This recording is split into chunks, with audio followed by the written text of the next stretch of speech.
Bonjour à tous et à toutes. Je vais essayer de ne pas parler trop fort parce que les micros sont puissants. Voilà. Alors, on attend encore quelques personnalités qui vont remettre les prix. Il faut le temps qu'elles arrivent jusqu'au bout du pavillon. Donc, je vais en profiter pour vous présenter très brièvement un petit peu le panoramique sur le concours, les 50 dossiers qui ont été déposés en candidature. On en a eu énormément de très très bonne qualité. Donc malheureusement, il y a sélection, mais on n'oubliera pas les autres. Il y aura certainement un temps de valorisation début 2026 et un autre à une journée nationale que l'USH organise à Paris le 25 novembre. Voilà. Alors, juste pour rappel, comme vous le savez, ce concours, il existe depuis une dizaine d'années. Et il a été organisé à l'initiative de l'assurance retraite du ministère de la Santé, la DGCS, de la Banque des Territoires et de l'USH. C'est l'assurance retraite et l'USH qui se sont occupés de l'instruction des dossiers et de la présentation au jury pour que la sélection puisse s'opérer dans les meilleures conditions. Nous avons pour cette édition un nouveau président qui s'appelle Éric Chenu, qui est président de la Mutualité française, qui remettra le prix Coup de cœur. Et puis, un certain nombre de membres parmi le jury qui sont issus de nos partenaires, dont la Caisse des dépôts et consignations, dont le ministère de la Santé, la CCMSA. Voilà, je ne vais pas faire la liste complète, mais ils sont une douzaine. Comme vous pouvez le voir, on a une répartition des candidatures par région qui donne un peu la faveur, cette fois-ci, à la région Hauts-de-France et Île-de-France. Néanmoins, c'est dans la globalité intéressant de voir qu'on a de plus en plus de coopératives et de plus en plus aussi, en tout cas, un intérêt de la part des SEM qui donc, jusqu'à présent, ne candidataient pas beaucoup. Donc c'est bien, on les encourage à continuer. Sur la répartition régionale par catégorie, comme vous pouvez le voir, alors vous pourrez retrouver ce support sur le site de l'USH dans l'espace congrès. Il sera directement accessible. Et puis aussi sur l'espace ressources concernant les politiques seniors. Donc stratégie globale, en fait on a une répartition un peu hétérogène suivant la catégorie, puisqu'il y a 3 catégories. Démarche globale d'accompagnement du vieillissement, offre d'habitat adapté avec service et repérage des fragilités, lutte contre l'isolement. Et lien social, et un coup de cœur qui est choisi dans une des 3 catégories. Voilà, grosso modo, on a quand même, on est sur une édition où il y a le plus de candidatures pour cette année.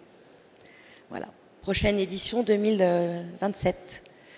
Donc, pour ceux que ça intéresse, je vous encourage à présenter tous les investissements que vous faites en faveur des seniors. Alors, je ne sais pas si Emmanuel n'est pas arrivé encore. On va être obligé d'attendre un petit moment, je pense qu'elle est très happée.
Tu veux que je te donne...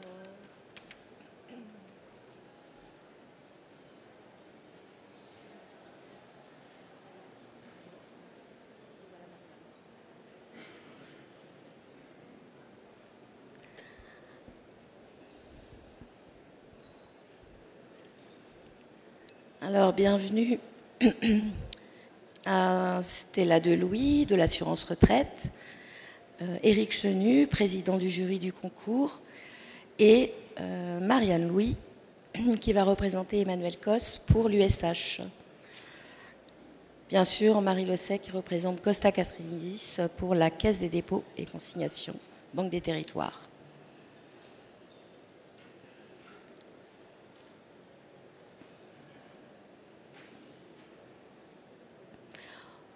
On va donc démarrer par la première catégorie, stratégie globale de prise en compte du vieillissement.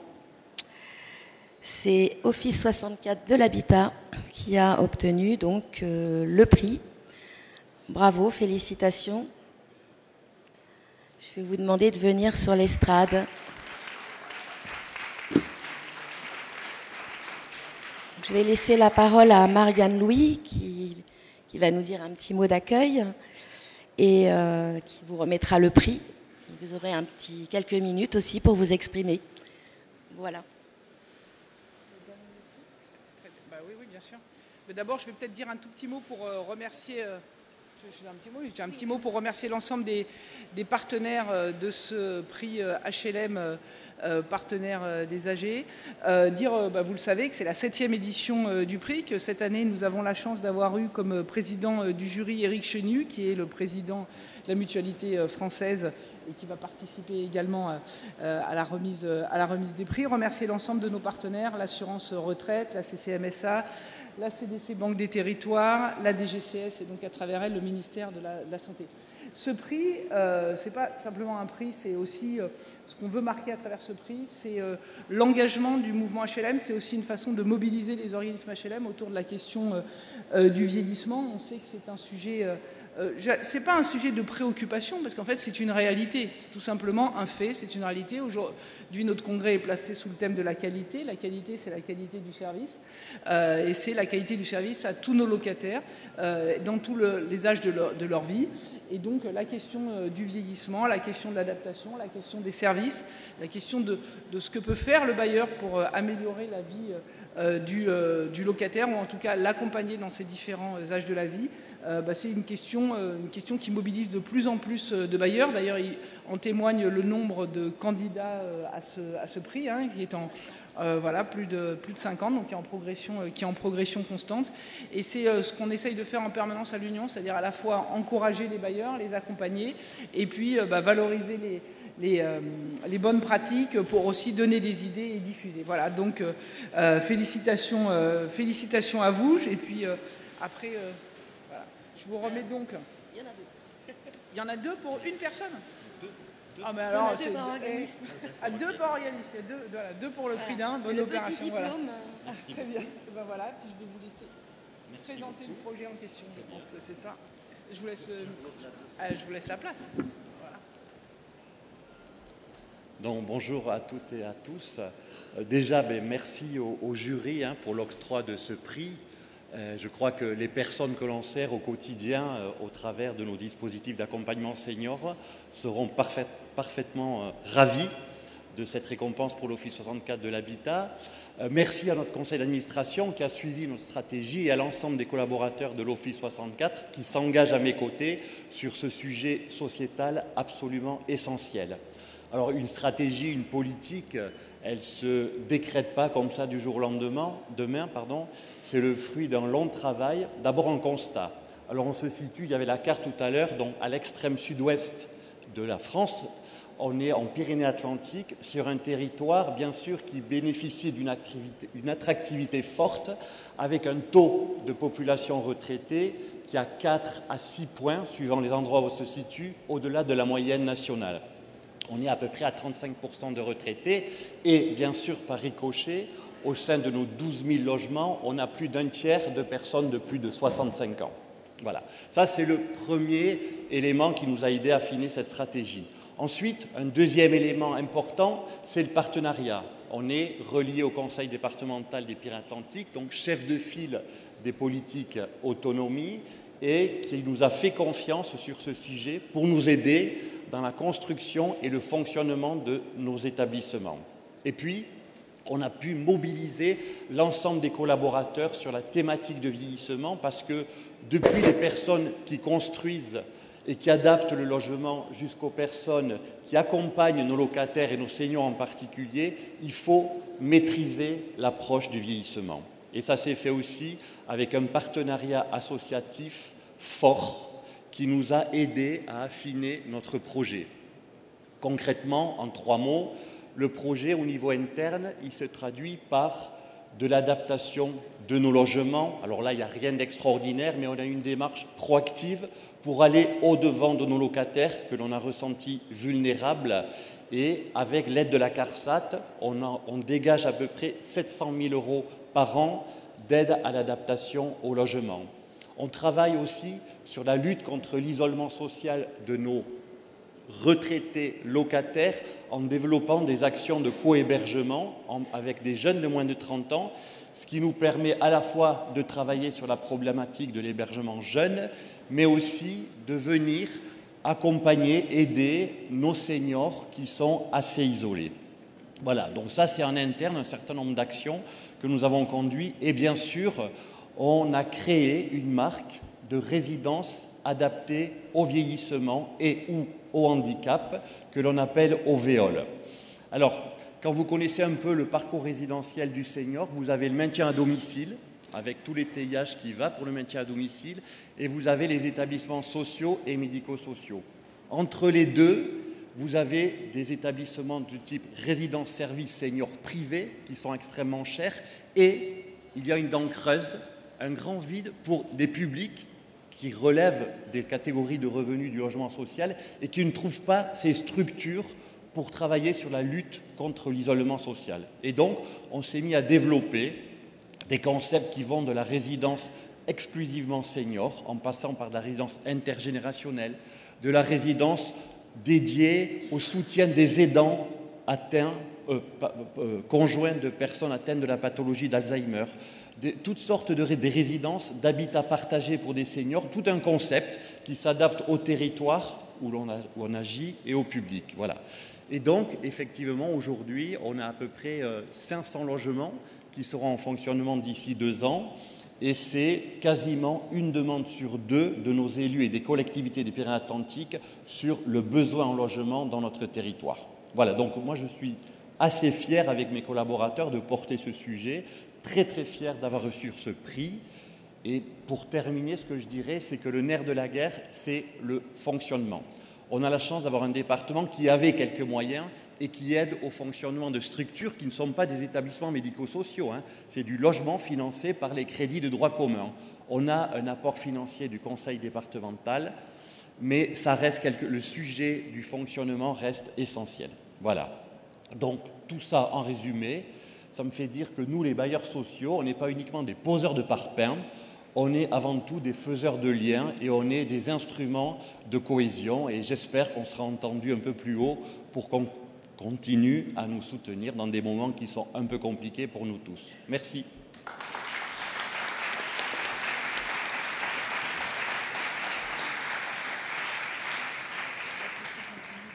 Oui.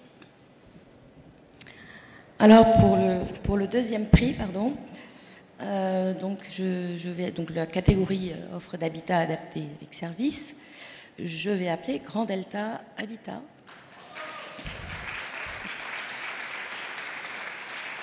Et je vais appeler la Banque des Territoires, Marie Losset, du groupe Caisse des Dépôts.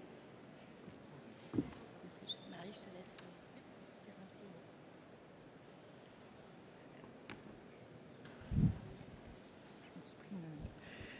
Bonjour à tous. Je représente Costa Casrinidis et je l'excuse. Je vous prie de bien vouloir l'excuser pour son absence ce matin. La Banque des Territoires intervient depuis de nombreuses années sur le financement, le soutien de l'habitat des personnes âgées sous toutes ses formes. C'est dans nos priorités stratégiques et ça a été renforcé cette année puisque le groupe Caisse des Dépôts a en juillet décidé d'engager un renforcement encore plus important de cette action à travers une nouvelle dynamique de coopération de l'ensemble de ces métiers filiales qui mobilisent 25 milliards sur les 5 prochaines années. pour financer les acteurs du vieillissement et du soin, d'innovation en santé. On intervient évidemment en tant que partenaire historique et financeur des bailleurs sociaux, comme on le fait sur le logement social classique, dès lors qu'ils mènent des actions d'adaptation de leur parc au vieillissement, mais aussi quand ils développent des formes d'habitat partagé, inclusif, on ne sait plus tellement comment on l'appelait, et puis quand ils interviennent aussi en investissement sur des structures collectives d'hébergement, comme ça a été évoqué, donc tout le parcours résidentiel de la personne âgée. Mais on s'attache aussi, côté Banque des Territoires, à accompagner les réflexions des partenaires, notamment de l'USH, de ces fédérations, et à soutenir toutes les démarches innovantes dans une démarche d'adaptation de nos produits de financement, notamment en prêt, et de notre action de manière globale. Donc le concours HLM Partenaire des âgés, auquel on est associé depuis la création, c'est un bon exemple de cette intervention, en tout cas en expérimentation et en innovation. Ça nous permet d'identifier vos pratiques, vos projets et de réfléchir à adapter notre financement en conséquence. Je suis dans ce cas-là peut-être très honorée pour remettre ce deuxième prix HLM Partenaire des âgés dans la catégorie favoriser le maintien à domicile par une offre d'habitat adapté, qui récompense les réalisations d'habitat adapté qui tiennent compte de manière particulière des besoins qui sont liés au vieillissement, donc à la fois sur l'adaptation du logement et puis toute l'approche autour du lien social, du projet intergénérationnel que je crois que vous portez dans votre projet sur la résidence Le Galoubet, et puis aussi tout le volet qualité architecturale qui est à saluer.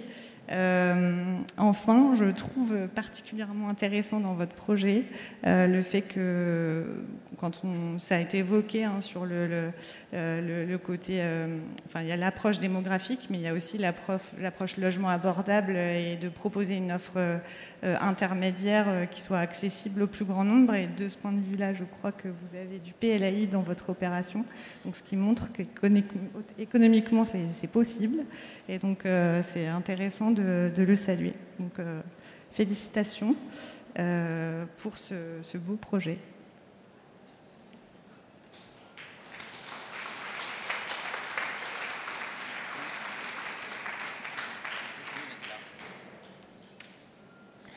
Merci pour ce prix. En plus, c'est très bien puisqu'il est en marc de café et en bois. Donc c'est recyclable, c'est bien. Grand Habitat, en fait, on est une coopérative, donc une entreprise sociale et solidaire.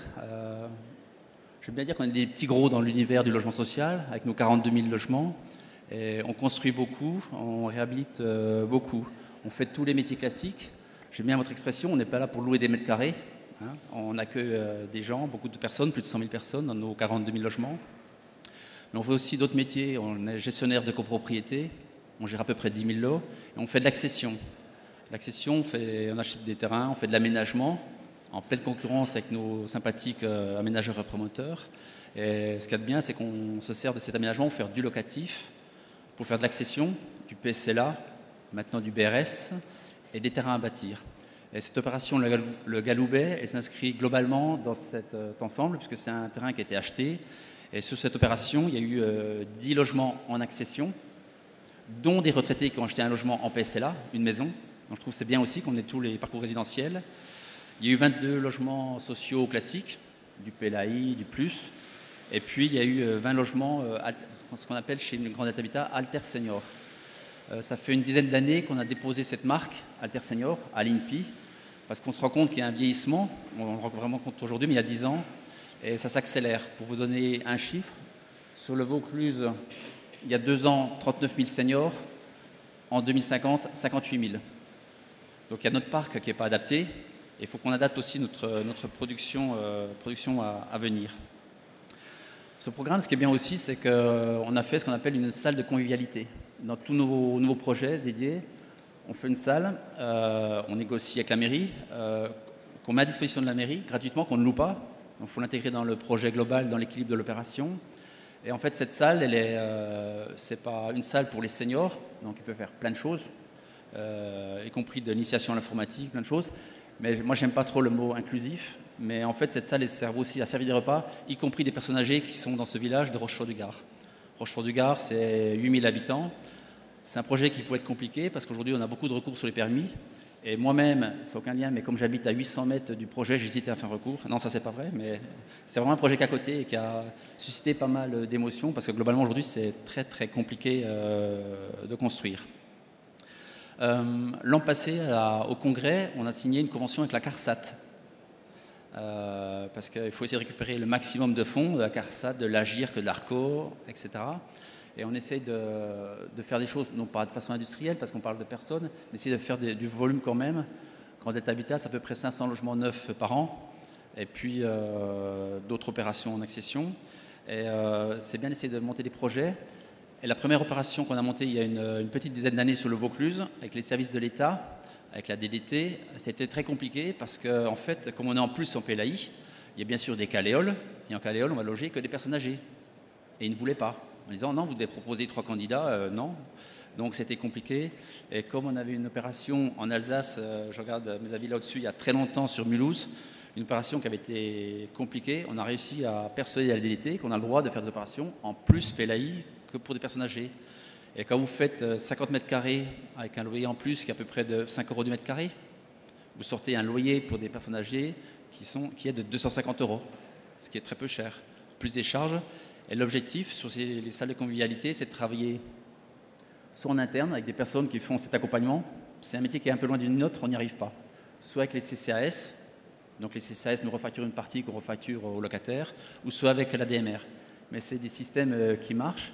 Et contrairement à vous, on ne souhaite pas aller sur des bâtiments typés. Donc on ne fait pas de foyer de personnes âgées. On a encore quelques-uns que l'on vend à une des filiales d'Action Logement. On ne fait pas d'EHPAD, on ne fait pas de MARPA, on ne fait pas de MASPA. On essaie au maximum d'intégrer ces personnes âgées. Donc bien sûr avec les GIR qui conviennent dans notre patrimoine. Ce qui fait que globalement, la nouvelle politique qui s'est mise en place, c'est que sur tous nos logements, systématiquement, tous les rez-de-chaussée, quelle que soit la taille, sont avec bac à douche à l'italienne. Sur les réhabilitations également, donc je sors un peu du sujet, mais c'est pour élargir, sur nos réhabilitations également, on souhaite que tous les aménagements sur la réhabilitation soient avec des douches. Il faut qu'on anticipe. C'est pas grave si dedans on a des gens qui ont 3 ou 4 enfants. Il faut qu'on anticipe pour l'avenir. Donc ce prix est très bien et j'en parlais préalablement avec Hugo Lauterbach qui est notre directeur commercial innovation. Donc il y a 35 ans qui disait que lui-même il faisait de la mixité au sein du comité de direction parce qu'on a tout âge au comité de direction et c'est bien aussi d'avoir des jeunes qui nous poussent à faire de l'innovation. Donc c'est bien pour ce prix et c'est vraiment une politique globale de Grand Delta Habitat sur ce qu'on construit maintenant, sur ce qu'on réhabite pour demain et je pense que globalement le monde HLM on est en retard par rapport aux seniors. Je ne dirais pas que la population vieillit plus vite qu'on s'adapte, mais on a de grosses choses à faire, de gros investissements. Donc merci pour ce prix pour l'équipe de direction et pour les 650 collaborateurs qui ont été fortement sensibilisés sur cette partie. Donc Grand Delta Habitat et beaucoup de bailleurs sociaux, partenaires des âgés. C'est marrant le titre, partenaires des âgés. Personnes âgées, je ne sais pas, des seniors, Bon, mais merci encore. Et petite chose, on aime bien les concours. On aime bien gagner aussi, on est très contents cette année. Voilà, merci.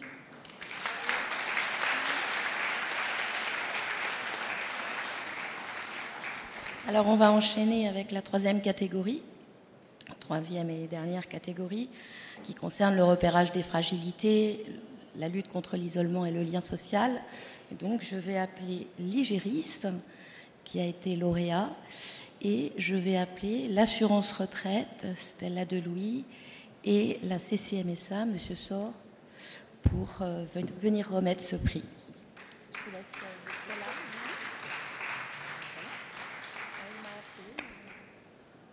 Bon. On va le laisser venir, M. Sor. Bonjour à tous et à toutes. Alors, j'écoutais attentivement le précédent intervenant et finalement...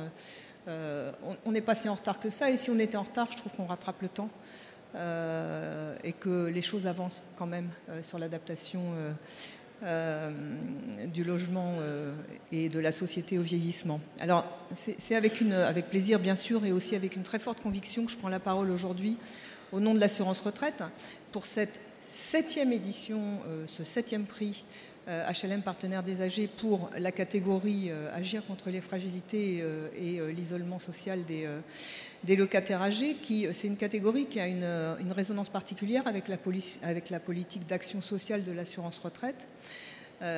Cette politique d'action sociale, elle est consacrée au bien vieillir des retraités et à la prévention de la perte d'autonomie. Alors depuis 2014, ce concours, on l'a dit, il met en lumière des initiatives exemplaires, des bailleurs sociaux qui s'engagent pour contribuer à l'adaptation de notre société au vieillissement et s'engagent parce qu'on est dans un contexte aussi inédit, une transition démographique sans précédent. Des chiffres ont été donnés, je les rappelle brièvement, mais c'est aussi ces chiffres qui permettent de mesurer la réalité dans laquelle on va plonger dans très peu d'années. En 2030, c'est dans 5 ans, même pas 5 ans.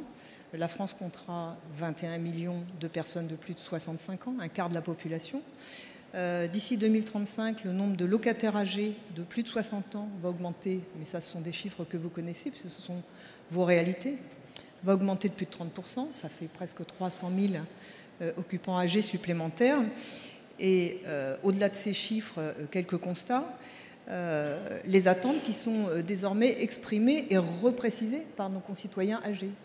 Un baromètre récent met en évidence que plus on avance en âge, plus on souhaite non seulement rester chez soi dans son logement, mais chez soi, c'est un logement adapté, c'est un environnement de vie familier, c'est un quartier qui nous est familier, c'est pas simplement être dans le logement dans lequel on a vécu et rester entre quatre murs, c'est continuer à vivre dans un environnement qui est constitué du logement, du quartier et d'un environnement plus large qui est le territoire.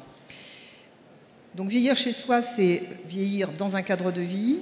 C'est pourquoi les réponses, elles doivent être à la fois globales, elles doivent être évidemment, et c'est un peu l'objet de ce qu'on se dit aujourd'hui autour de ce concours, c'est des réponses qui sont territorialisées et c'est des réponses qui doivent être inclusives. Je ne vais pas vous faire l'injure de faire semblant de vous apprendre que c'est un enjeu de société et de cohésion sociale, mais c'est aussi un enjeu d'équité territoriale parce que les réalités ne sont pas les mêmes selon qu'on est en zone urbaine, en zone rurale, en zone périurbaine, en métropole, dans les départements d'outre-mer. Alors dans ce contexte, la loi de 2024 qui porte mesures pour bâtir une société du bien vieillir et de l'autonomie et qui s'inscrit dans la continuité de la loi ASV de 2015 et de la loi Elan de 2018 qui ont introduit l'habitat inclusif et l'adaptation des logements, marque une avancée et une ambition qui sont importantes et qui sont aussi claires qu'importantes. C'est permettre à chacun de vieillir dans la dignité en renforçant les solidarités. Donc ce n'est pas simplement permettre à chacun de vivre dans la dignité, c'est permettre à chacun de vivre dans la dignité en renforçant les solidarités et évidemment en adaptant les politiques publiques aux besoins des seniors. Donc l'assurance retraite que je représente aujourd'hui, le service public de la retraite, qui était à l'origine le service public du vieillissement, il faut se souvenir, hein, c'est dans son ADN, évidemment s'inscrit pleinement dans cette dynamique et accompagne déjà depuis un certain nombre d'années les bailleurs sociaux au travers d'investissements ciblés. Pour l'exemple, en 2024, l'assurance retraite a versé 12 millions d'euros, plus de 12 millions d'euros en subventions pour soutenir l'adaptation de près de 4200 logements. 46 millions d'euros étaient versés sous forme de prêts sans intérêt pour soutenir l'émergence de 91 projets d'habitat senior. Donc au-delà de tous ces soutiens financiers et de l'accompagnement que propose l'assurance retraite en ingénierie sociale, l'assurance retraite est partenaire de tout ce qui peut contribuer à faire évoluer les mentalités très concrètement et notamment ce prix que l'on soutient depuis sa création. Alors depuis le lancement de la première édition, le souhait qui est toujours de valoriser les démarches exemplaires, mais aussi, on parlait de territorialisation, les coopérations locales, les expérimentations qui sont audacieuses, mais surtout les solutions qui sont très concrètes, qui répondent aux besoins des personnes âgées. Les bailleurs sont de plus en plus nombreux, puisque à se mobiliser, on a eu près de 50 candidatures pour cette 7e édition.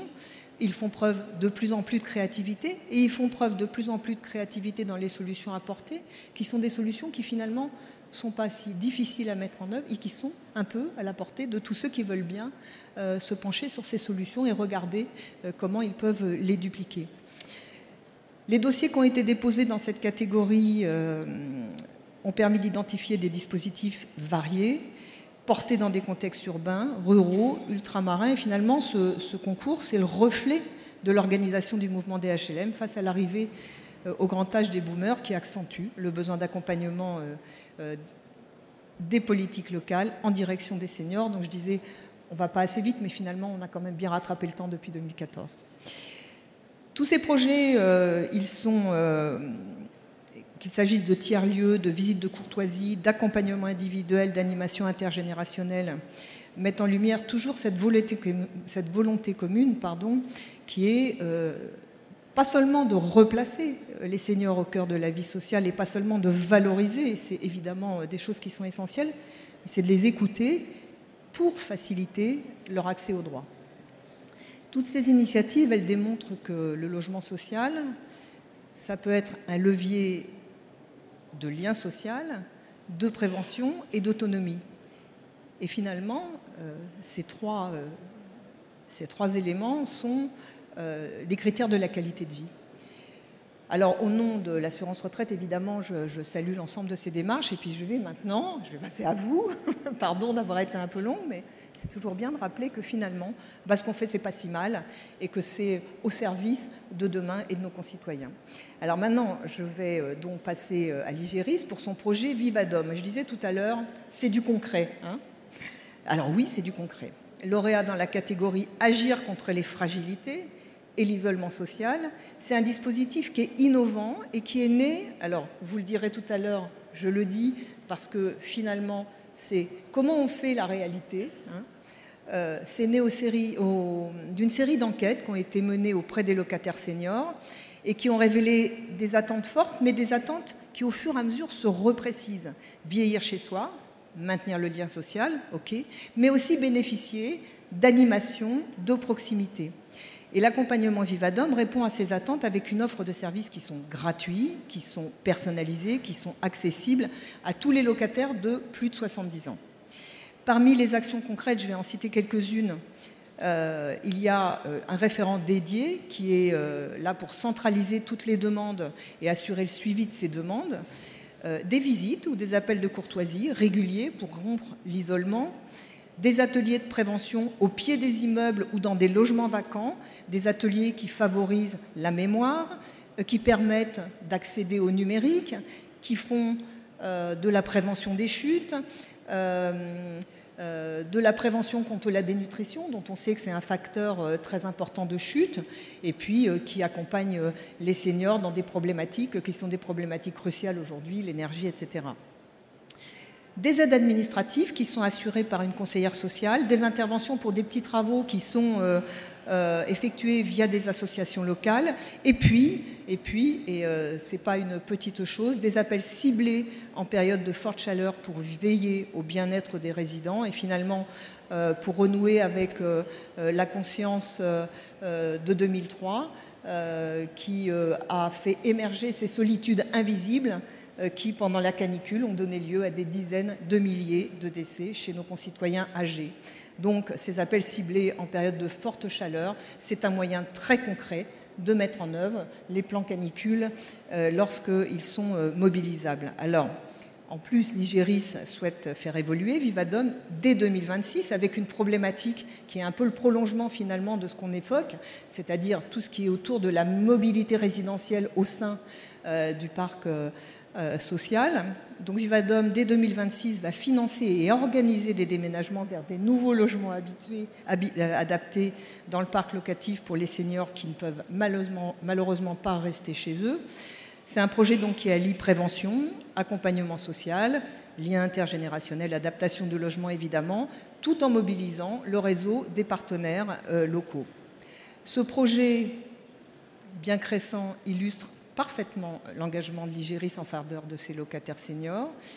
Il répond par ailleurs aux propositions et aux recommandations qui avaient été formulées par le Conseil social de l'USH dans son 9e avis, publié en juillet 2024, avis qui s'intitulait « La population vieillit, les HLM s'adaptent » en posant la problématique de « mais oui, avec quels moyens ?» Et donc, ce projet, il est pleinement réplicable parce qu'il a un modèle économique soutenable et donc il est très exemplaire. À travers ce prix, on célèbre, je l'ai dit tout à l'heure, je le répète, des projets concrets qui traduisent des ambitions en actes. Ils montrent que vieillir chez soi, ça peut rimer avec autonomie, lien social, maîtrise de l'innovation, ce qui rime avec qualité de vie. Alors, je suis venue aujourd'hui pour remettre ce prix, c'est l'objet principal, mais c'est aussi l'occasion pour moi de rappeler au mouvement des HLM la mobilisation de l'assurance retraite pour accompagner tous les organismes dans l'adaptation de leur offre au vieillissement. Alors j'encourage chaque adhérent, j'encourage chaque bailleur à se rapprocher de la CARSAT de son territoire ou de la CNAV Île-de-France, quand on est en Île-de-France, afin de découvrir les offres de services proposées par l'action sociale de l'assurance retraite, qui sont mobilisables pour accompagner les locataires en situation de fragilité. Enfin, et j'ai presque terminé, ça va être à vous. Je vais évidemment remercier toutes les personnes qui ont, tous ceux et toutes celles qui, partenaires, membres du jury, équipe de l'Union sociale pour l'habitat, collaborateurs de l'assurance retraite, Valérie, qui ont contribué, Catherine, où est-elle ? Elle est là, qui ont contribué à l'organisation, au succès de ce concours. Et juste avant de conclure, et ça sera la petite note personnelle, mais qui est très importante, je voudrais avoir une pensée pour Gérard Rivière, président du conseil d'administration de la CNAV jusqu'en 2022, qui nous a récemment quittés. Une pensée pour lui parce qu'il a toujours soutenu avec force le partenariat entre l'assurance retraite et le mouvement des HLM, parce qu'il était convaincu que l'ADN social du logement social du mouvement des HLM en faisait un lieu d'action, de réflexion au service des plus fragiles, et son engagement demeure pour moi, présidente de la commission d'action sociale de la CNAV, une référence pour les prochaines années à venir et pour moi. Voilà, donc merci à tous et bravo, et je vous cède la place.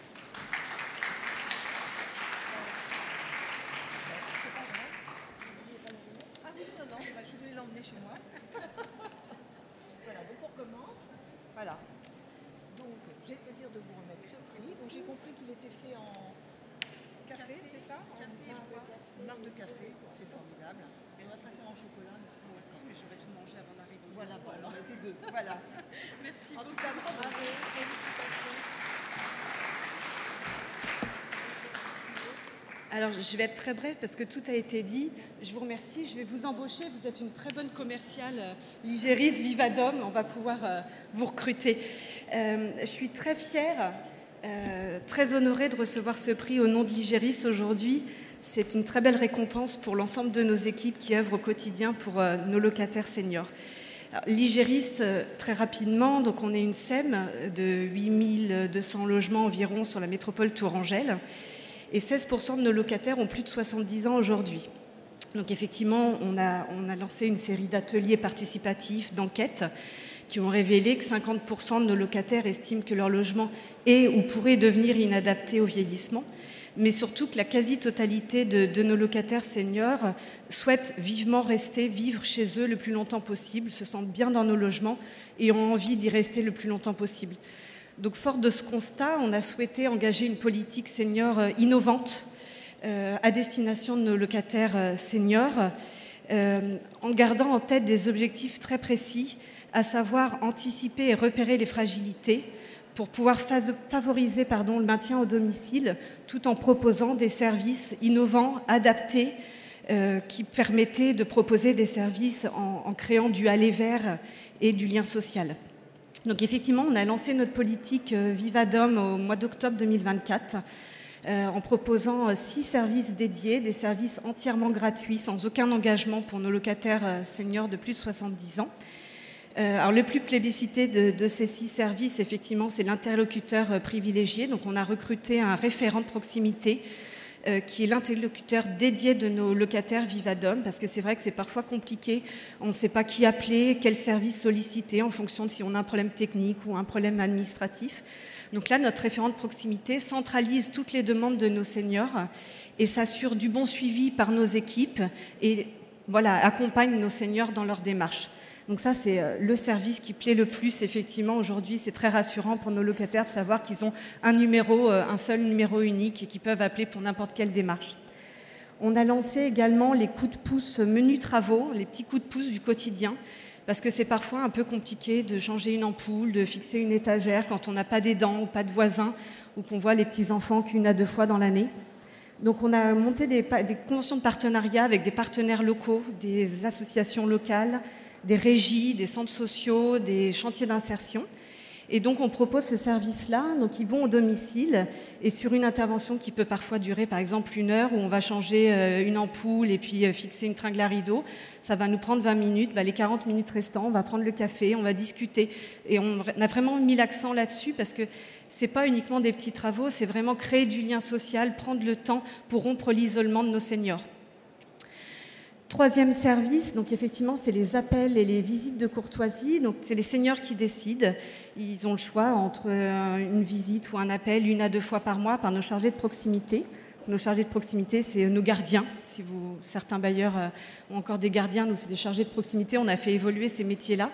Et donc ils se rendent au domicile de nos seniors. Ils prennent 2 heures de leur temps pour prendre le café, pour discuter, pour parler de tout, pour lire des livres, etc.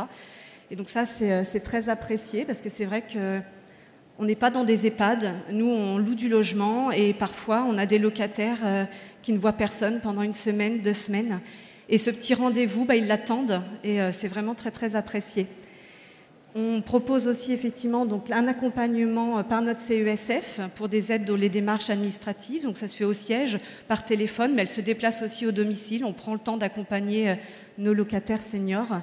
Tout comme nos chargés de proximité, comme on l'a dit tout à l'heure, qui font des appels canicules. Alors ça, on le faisait déjà avant. Vivadom, c'est aussi donc, de mettre en avant des actions qu'on faisait aussi précédemment sur lesquelles on ne communiquait pas. Donc c'est vrai que ces appels canicules, on les a lancés après le confinement dans l'été 2020. Et donc nos chargés de proximité passent 2 à 3 appels durant l'été pour s'assurer que tout va bien, que les petits gestes, fermer les volets, boire de l'eau, etc. et proposer un suivi par le CCAS. Donc ça fonctionne bien. Et enfin, des ateliers de sensibilisation en pied d'immeuble ou au siège ou effectivement dans des logements vacants pour cibler des actions sur la prévention des chutes, l'aide au numérique, des choses comme ça. Donc ça fonctionne plutôt bien. Donc on est très très fiers de nos services Vivadom. Effectivement, ça fait presque 1 an maintenant qu'on a lancé ces services-là. On a plein d'idées pour en développer d'autres. Donc effectivement, dès l'année prochaine, de l'adaptation de logements. Alors pas uniquement des cabines de douche, ça va être des cheminements balisés, des interrupteurs contrastés, etc.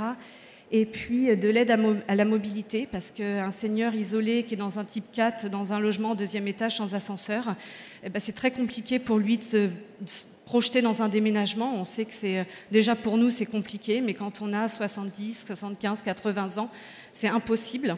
Donc comment on va pouvoir les accompagner en tissant aussi des nouveaux partenariats pour pouvoir les aider à la mise en carton, aux démarches administratives, à accompagner lors du déménagement.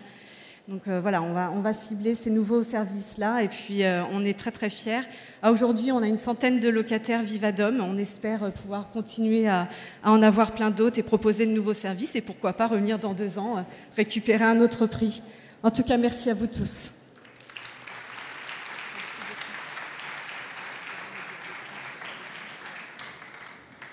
Alors on va terminer en beauté puisque c'est l'outre-mer qui a été... Il y a la Martinique, Ozanam, qui a été choisie comme coup de cœur dans la catégorie repérage des fragilités, lutte contre l'isolement et lien social. Prix qui sera remis donc par le président de jury, Éric Chenu, président aussi de la Mutualité française, que j'invite à venir tranquillement et doucement. Je vais vous laisser le micro et donc j'invite Ozanam à... Pardon, excusez-moi. Merci. Merci beaucoup. Bonjour à toutes et à tous. Beaucoup de choses ont été dites, mais je tiens effectivement, au nom de la Mutualité française, à remercier Emmanuel Cos et l'ensemble des services de l'USH pour nous avoir donné cette possibilité de présider ce jury. Et surtout, finalement, au travers les différents candidats, les différents postulants à l'ensemble des prix, montrer toute la diversité, toute la richesse du mouvement de l'USH sur les questions du vieillissement, du bien vieillir.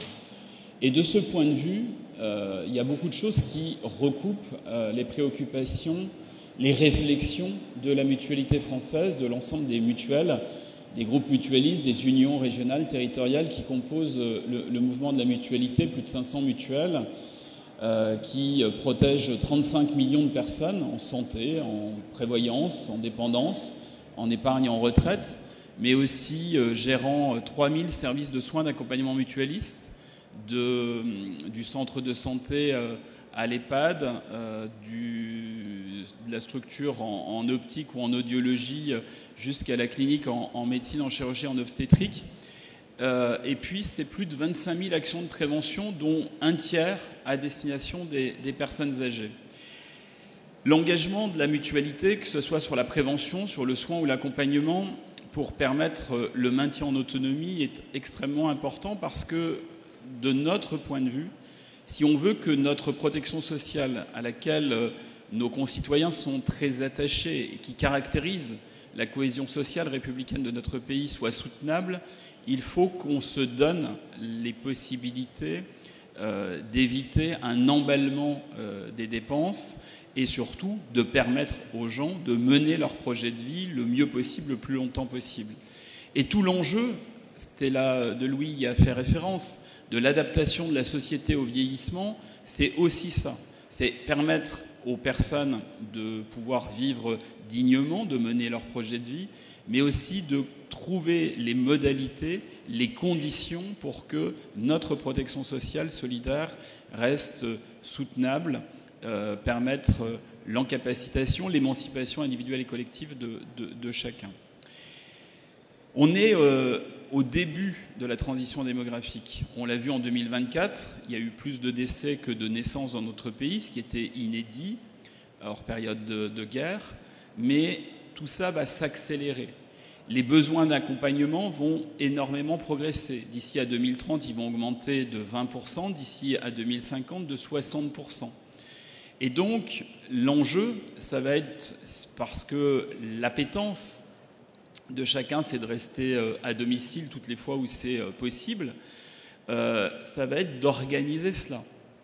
Et on le voit aujourd'hui au travers des services qui sont développés, que ce soit en coordination, en téléservice, télésurveillance, pour permettre l'accompagnement de la personne âgée à son domicile. C'est toutes ces interventions qui vont permettre cet accompagnement. On a développé avec la Croix-Rouge notamment des expérimentations pour des dispositifs renforcés d'accompagnement à domicile qui ont été transformés en CRT, centres de ressources territoriaux, qui montrent toutes les possibilités pour permettre à la personne entrant en dépendance, plus de 7% des plus de 60 ans sont en situation de dépendance, de pouvoir rester à domicile, de pouvoir mener son projet de vie. Le logement, c'est un des déterminants de santé majeurs, ce n'est pas le seul. Il y a évidemment les infrastructures de mobilité, l'aménagement urbain, les conditions de travail tout au long de la vie, l'éducation, etc. Mais le logement fait partie des déterminants de santé importants. Et de ce point de vue, on partage avec l'USH, la mutualité française, cette volonté de faire du logement un déterminant de santé majeur. Certains acteurs mutualistes sont très engagés depuis longtemps, du temps des foyers logements, des résidences, etc., pour développer ces réponses-là. Et aujourd'hui, certains, en partenariat avec des groupes de HLM, je pense au groupe Vive avec Arcade notamment, ont développé des labels de logement santé pour développer des réponses, accompagner ce parcours locatif et essayer d'adapter les dispositifs, les réponses au plus juste des besoins, par un essaimage des bonnes pratiques et par une hybridation de nos compétences, de nos expertises avec ceux que porte le logement social. De ce point de vue, je crois qu'on partage un certain nombre de visions communes excessivement importantes.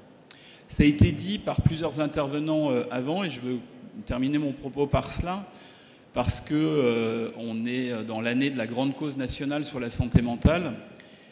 Quels que soient les services, les dispositifs, les accompagnements que l'on mettra en place, si on n'imagine pas aussi la qualité des liens, on ne répondra pas à la problématique majeure qui est celle de l'isolement. Et cet enjeu-là, il est absolument essentiel, c'est permettre à la personne âgée, à la personne entrant en dépendance, quand elle est à domicile, de pouvoir continuer de cultiver ses liens, bien évidemment familiaux, amicaux, mais aussi l'ensemble des interactions qui participent aussi de notre commune humanité. Et c'est un enjeu de santé mentale, c'est un enjeu de pleine santé, parce que nous, on porte cette ambition d'un bien-être physique, psychique, social et environnemental. Et c'est toutes ces questions-là qui sont devant nous, sur lesquelles nous sommes engagés au même titre que l'ensemble des composantes de l'USH, et où je pense que l'on peut cheminer ensemble.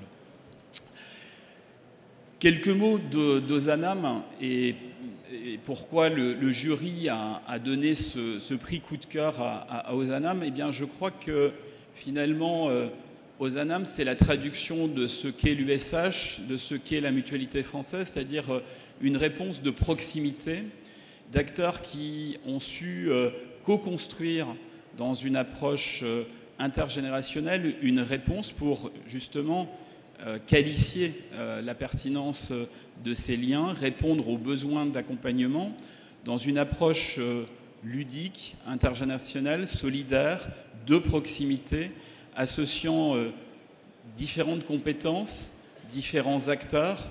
Et c'est aussi ça qui fait sens, je crois. Et le fait que ce soit quelque chose qui soit développé dans les Outre-mer, où la question de la démographie et peut-être à appréhender avec encore plus d'acuité parce qu'elle est engagée depuis plus longtemps, nous montre que c'est possible. Et je pense que c'est un bel exemple qui pourra être essaimé, répondre à nos valeurs communes et être extrêmement source d'inspiration pour d'autres territoires. Donc je les félicite pour cette initiative et je suis très fier de leur remettre le prix coup de cœur du jury de l'USH.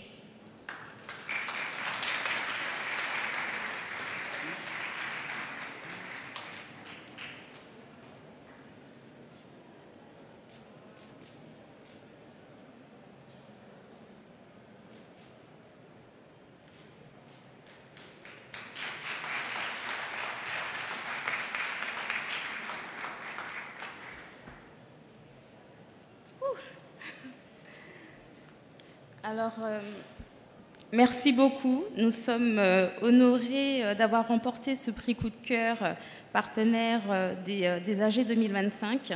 Et vraiment, nous souhaitons vous adresser nos sincères remerciements. Cette distinction valorise notre engagement pour le bien vieillir, l'accompagnement des aînés et nous encourage à poursuivre aujourd'hui nos initiatives, en tout cas en Martinique. Nous souhaitons également remercier chaleureusement l'association Point Service aux particuliers, qui est moteur en tout cas de notre partenariat et de cette action, dont l'implication et la proximité en ont fait un véritable succès collectif. Cette action est déterminante et nous sommes très fiers de la collaboration avec cette association. Nous remercions également le jury et l'ensemble des organisateurs d'avoir mis en lumière cette action qui contribue à renforcer la solidarité et l'innovation sociale sur notre territoire. Je remercie également ma direction d'avoir cru en ce projet et merci. Voilà.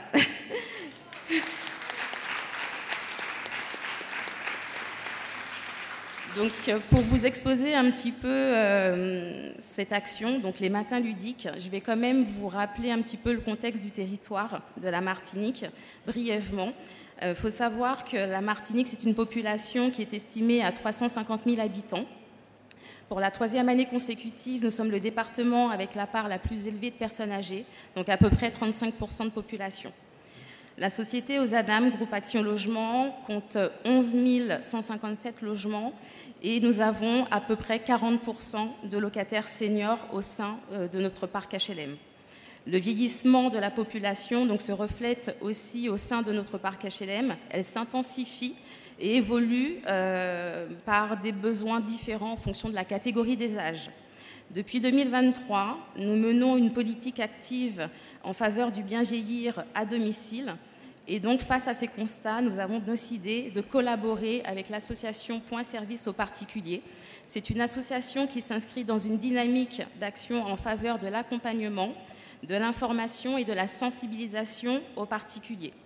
Ensemble, nous avons donc collaboré afin de déployer une action innovante de proximité que nous avons donc décidé d'intituler les Matins ludiques. Donc l'objectif de notre action, c'était de créer du lien social et de lutter contre l'isolement, d'accompagner aux démarches administratives et de faciliter l'accès aux droits, repérer les fragilités sociales, économiques et de santé, et de préserver l'autonomie et la dignité de nos locataires.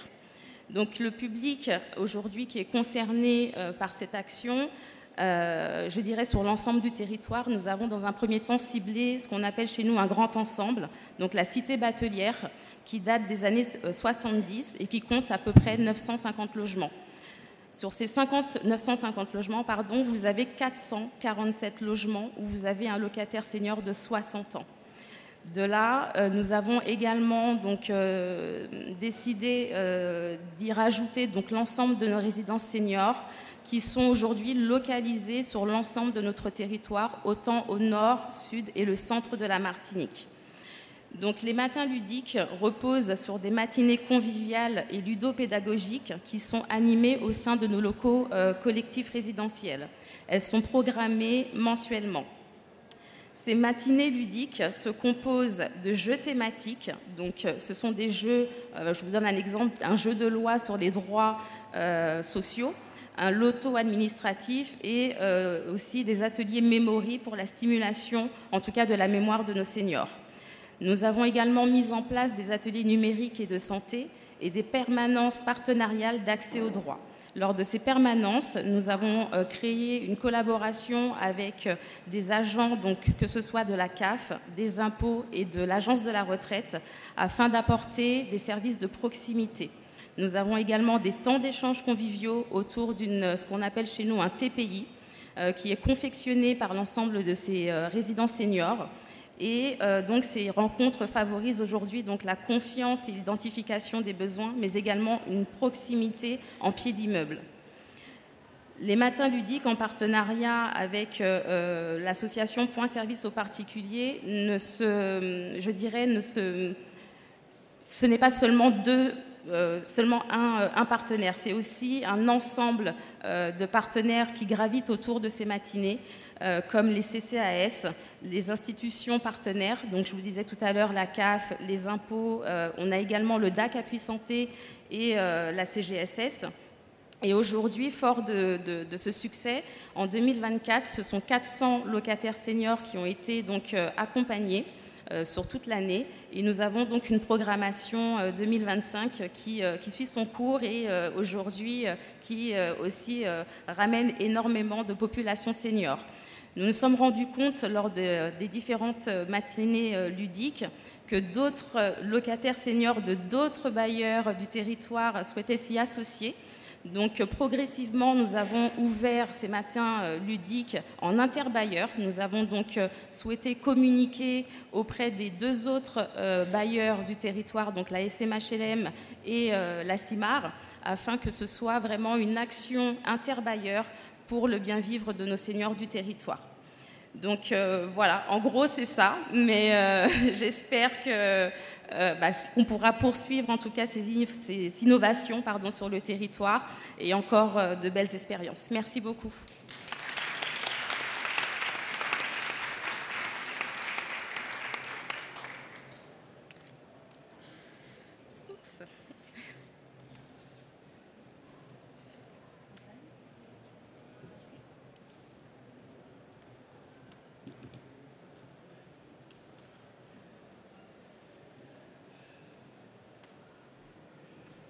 Alors merci à tous pour votre participation, vos félicitations aussi aux uns aux autres. On vous invite dans 2 ans à revenir candidater dans le cadre de ce concours HLM Partenaire des âgés que nous organisons avec un immense plaisir et beaucoup de découvertes sur les candidatures qui sont de qualité. avec l'assurance retraite, la CCMSA. On avait invité Monsieur Sor à dire un petit mot, mais je crois qu'il n'a pas réussi à nous rejoindre. Et puis, bien sûr, la Banque des Territoires et la DGCS. Voilà. Excellent congrès à vous.